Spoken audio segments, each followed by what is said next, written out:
டேய் மனோ, என்னக்கா? என்ன ஒரு மாதிரி இருக்க ஆளு? காதல்னா என்னக்கா? காதல் அதெல்லாம் பண்ணியிருந்தா தான் நம்மளுக்கு தெரிய போகுது. அதை நீயே சொல்லேன்டா.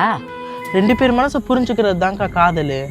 எனக்கு ஒரு ஃபீலிங்னா அவள் நிற்கணும், அவளுக்கு ஒரு ஃபீலிங்னா நான் நிற்கணும்க்கா. ஆனால் இப்போலாம் அப்படி கிடையாதுக்கா. காலேஜை கட்டடிச்சிட்டு வா, அங்கிட்டு போகலாம், வீட்டுக்கு தெரியாமல் வா, இங்கிட்டு போகலாம் அப்படின்றாளேக்கா. ஆனால் இதெல்லாம் பண்ணலன்னா நம்மளை கழட்டி விட்டு வேற ஒருத்தனை பிக்கப் பண்ணிட்டு போயிடாளேக்கா. என்னை பொறுத்தளவுக்கு காதல் அழகானது தான்டா. அதை புரிஞ்சுக்கிற மனசுகள் அழகா இருந்தால் மட்டும்தான் இங்கே காதல் ஜெயிக்கும். உண்மைதானே? டேய், இன்னைக்கெல்லாம் பிள்ளைங்க என்னதான் காதலிச்சாலும் லவ் ஃபெயிலியர் ஆனால் கூட அவங்களுடைய அச்சீவ்மெண்ட் ஏதோ அதை நோக்கி போய்கிட்டே இருப்பாங்க. ஆனால் பசங்க அப்படி கிடையாது. லவ் ஃபெயிலியர் ஆச்சுன்னா அவங்களுக்குள்ளேயே தோணும் உட்காந்துக்கிறது பார்த்துக்க.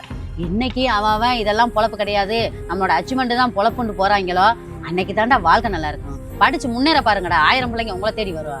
அருகட்டவங்களா? இதுக்கு மேல காதல் கத்திரிக்கா.